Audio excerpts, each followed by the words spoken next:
Northanger Abbey by Jane Austen. Chapter 24. The next day afforded no opportunity for the proposed examination of the mysterious apartments. It was Sunday, and the whole time between morning and afternoon service was required by the General in exercise abroad or eating cold meat at home. And great as was Catherine's curiosity, her courage was not equal to a wish of exploring them after dinner, either by the fading light of the sky between 6 and 7 o'clock, or by the yet more partial though stronger illumination of a treacherous lamp. The day was unmarked, therefore, by anything to interest her imagination, beyond the sight of a very elegant monument to the memory of Mrs. Tilney, which immediately fronted the family pew. By that her eye was instantly caught and long retained, and the perusal of the highly strained epitaph, in which every virtue was ascribed to her by the inconsolable husband, who must have been in some way or other her destroyer, affected her even to tears. That the General, having erected such a monument, should be able to face it, was not perhaps very strange, and yet that he could sit so boldly collected within its view, maintain so elevated an air, look so fearlessly around, nay, that he should even enter the church, seemed wonderful to Catherine.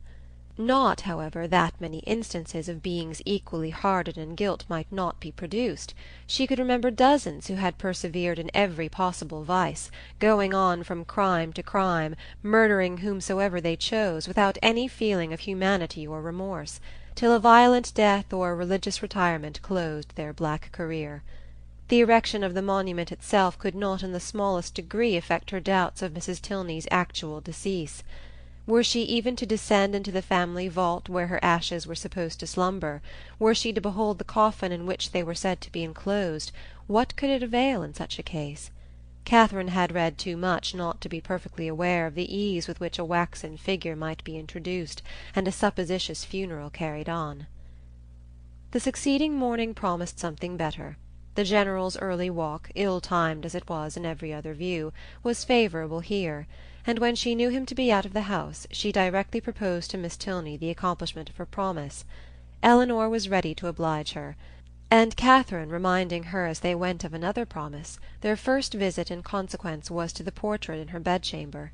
It represented a very lovely woman, with a mild and pensive countenance, justifying so far the expectations of its new observer, but they were not in every respect answered, for Catherine had depended upon meeting with features, hair, complexion, that should be the very counterpart, the very image, if not of Henry's, of Eleanor's, the only portraits of which she had been in the habit of thinking, bearing always an equal resemblance of mother and child. A face once taken was taken for generations. But here she was obliged to look and consider and study for a likeness. She contemplated it, however, in despite of this drawback, with much emotion, and, but for a yet stronger interest, would have left it unwillingly. Her agitation as they entered the great gallery was too much for any endeavour at discourse. She could only look at her companion. Eleanor's countenance was dejected, yet sedate, and its composure spoke her inured to all the gloomy objects to which they were advancing. Again she passed through the folding doors. Again her hand was upon the important lock, and Catherine, hardly able to breathe, was turning to close the former with fearful caution, when the figure, the dreaded figure of the General himself at the further end of the gallery stood before her. The name of "Eleanor," at the same moment, in his loudest tone, resounded through the building, giving to his daughter the first intimation of his presence, and to Catherine terror upon terror. An attempt at concealment had been her first instinctive movement on perceiving him, yet she could scarcely hope to have escaped his eye, and when her friend, who with an apologizing look darted hastily by her, had joined and disappeared with him, she ran for safety to her own room, and locking herself in, believed that she should never have courage to go down again. She remained there at least an hour, in the greatest agitation, deeply commiserating the state of her poor friend, and expecting a summons herself from the angry General to attend him in his own apartment.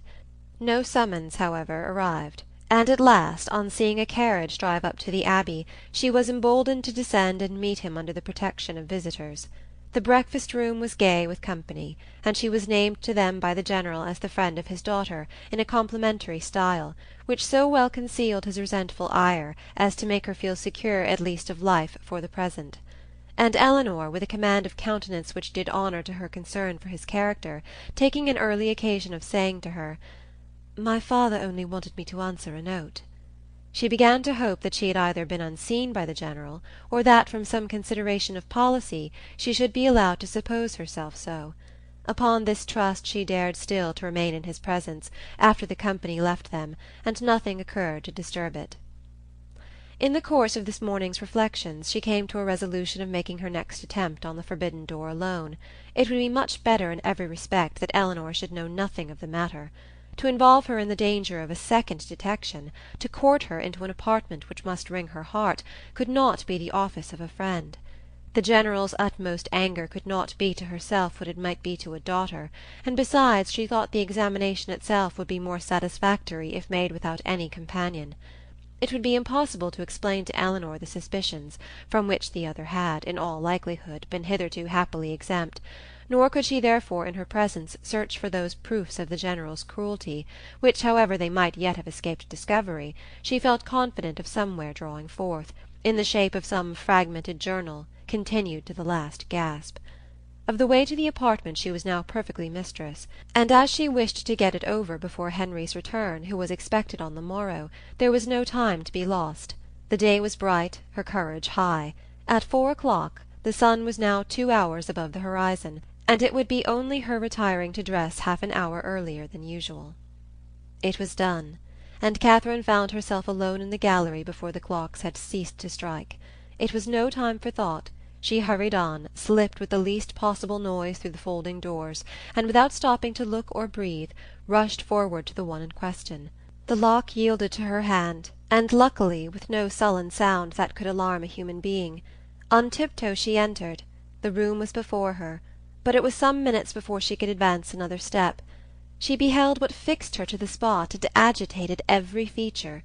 She saw a large, well-proportioned apartment, a handsome dimity bed, arranged as unoccupied with a housemaid's care, a bright bath-stove, mahogany wardrobes, and neatly painted chairs, on which the warm beams of a western sun gaily poured through 2 sash windows. Catherine had expected to have her feelings worked, and worked they were. Astonishment and doubt first seized them, and a shortly succeeding ray of common sense added some bitter emotions of shame. She could not be mistaken as to the room, but how grossly mistaken in everything else, in Miss Tilney's meaning, in her own calculation. This apartment, to which she had given a date so ancient, a position so awful, proved to be one end of what the General's father had built. There were 2 other doors in the chamber, leading probably into dressing-closets, but she had no inclination to open either. Would the veil in which Mrs. Tilney had last walked, or the volume in which she had last read, remain to tell what nothing else was allowed to whisper? No. Whatever might have been the General's crimes, he had certainly too much wit to let them sue for detection. She was sick of exploring, and desired but to be safe in her own room, with her own heart only privy to its folly, and she was on the point of retreating as softly as she had entered, when the sound of footsteps, she could hardly tell where, made her pause and tremble. To be found there, even by a servant, would be unpleasant, but by the General, and he seemed always at hand when least wanted, much worse. She listened. The sound had ceased, and resolving not to lose a moment, she passed through and closed the door. At that instant a door underneath was hastily opened. Some one seemed with swift steps to ascend the stairs, by the head of which she had yet to pass before she could gain the gallery. She had no power to move. With a feeling of terror not very definable, she fixed her eyes on the staircase, and in a few moments it gave Henry to her view. "Mr. Tilney!" she exclaimed in a voice of more than common astonishment. He looked astonished too. "Good God!" she continued, not attending to his address. "How came you here? How came you up that staircase?" "How came I up that staircase?" he replied, greatly surprised. "Because it is my nearest way from the stable-yard to my own chamber, and why should I not come up it?" Catherine recollected herself, blushed deeply, and could say no more. He seemed to be looking in her countenance for that explanation which her lips did not afford. She moved on towards the gallery. "And may I not in my turn," said he, as he pushed back the folding doors, "ask how you came here? This passage is at least as extraordinary a road from the breakfast-parlour to your own apartment as that staircase can be from the stables to mine." "I have been," said Catherine, looking down, "to see your mother's room." "My mother's room? Is there anything extraordinary to be seen there?" "No, nothing at all. I thought you did not mean to come back till to-morrow." "I did not expect to be able to return sooner when I went away, but 3 hours ago I had the pleasure of finding nothing to detain me. You look pale. I am afraid I alarmed you by running so fast up those stairs. Perhaps you did not know, you were not aware of their leading from the offices in common use?" "No, I was not. You have had a very fine day for your ride." "Very. And does Eleanor leave you to find your way into all the rooms in the house by yourself?" "Oh, no. She showed me over the greatest part on Saturday, and we were coming here to these rooms, but only," dropping her voice, "your father was with us." "And that prevented you?" said Henry, earnestly regarding her. "Have you looked into all the rooms in that passage?" "No, I only wanted to see. Is not it very late? I must go and dress." "It is only 4:15, showing his watch, and you are not now in Bath. No theatre, no rooms to prepare for. Half an hour at Northanger must be enough." She could not contradict it, and therefore suffered herself to be detained, though her dread of further questions made her, for the first time in their acquaintance, wish to leave him. They walked slowly up the gallery. "Have you had any letter from Bath since I saw you?" "No, and I am very much surprised. Isabella promised so faithfully to write directly." "Promised so faithfully? A faithful promise? That puzzles me. I've heard of a faithful performance, but a faithful promise, the fidelity of promising. It is a power little worth knowing, however, since it can deceive and pain you. My mother's room is very commodious, is it not? Large and cheerful looking, and the dressing-closet so well disposed. It always strikes me as the most comfortable apartment in the house, and I rather wonder that Eleanor should not take it for her own. She sent you to look at it, I suppose?" "No." "It has been your own doing entirely?" Catherine said nothing. After a short silence, during which he closely observed her, he added, "As there is nothing in the room in itself to raise curiosity, this must have proceeded from a sentiment of respect for my mother's character, as described by Eleanor, which does honour to her memory. The world, I believe, never saw a better woman. But it is not often that virtue can boast an interest such as this. The domestic, unpretending merits of a person never known do not often create that kind of fervent, venerating tenderness which would prompt a visit like yours. Eleanor, I suppose, has talked of her a great deal?" "Yes, a great deal. That is, no, not much. But what she did say was very interesting. Her dying so suddenly." Slowly and with hesitation it was spoken. "And you, none of you being at home, and your father, I thought, perhaps had not been very fond of her." "And from these circumstances," he replied, his quick eye fixed on hers, "you infer perhaps the probability of some negligence, some—" involuntarily she shook her head, "or it may be, of something still less pardonable." She raised her eyes towards him more fully than she had ever done before. "My mother's illness," he continued, "the seizure which ended in her death, was sudden. The malady itself, one from which she had often suffered, a bilious fever, its cause therefore constitutional. On the 3rd day, in short, as soon as she could be prevailed upon, her physician attended her, a very respectable man, and one in whom she had always placed great confidence. Upon his opinion of her danger, 2 others were called in the next day, and remained in almost constant attendance for 24 hours. On the 5th day she died.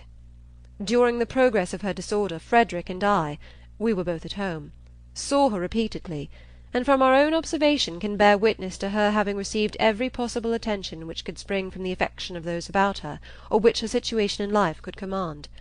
Poor Eleanor was absent, and at such a distance as to return only to see her mother in her coffin." "But your father," said Catherine, "was he afflicted?" "For a time, greatly so. You have erred in supposing him not attached to her. He loved her, I am persuaded, as well as it was possible for him to.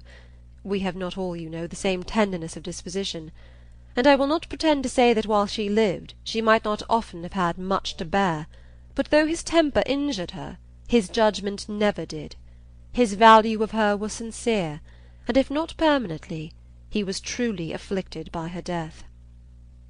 "I am very glad of it," said Catherine. "It would have been very shocking." "If I understand you rightly, you had formed a surmise of such horror as I have hardly words to. Dear Miss Morland, consider the dreadful nature of the suspicions you have entertained. What have you been judging from? Remember the country and the age in which we live. Remember that we are English, that we are Christians. Consult your own understanding, your own sense of the probable, your own observation of what is passing around you. Does our education prepare us for such atrocities? Do our laws connive at them? Could they be perpetrated without being known, in a country like this, where social and literary intercourse is on such a footing, where every man is surrounded by a neighbourhood of voluntary spies, and where roads and newspapers lay everything open? Dearest Miss Morland, what ideas have you been admitting?" They had reached the end of the gallery, and with tears of shame she ran off to her own room. Chapter 24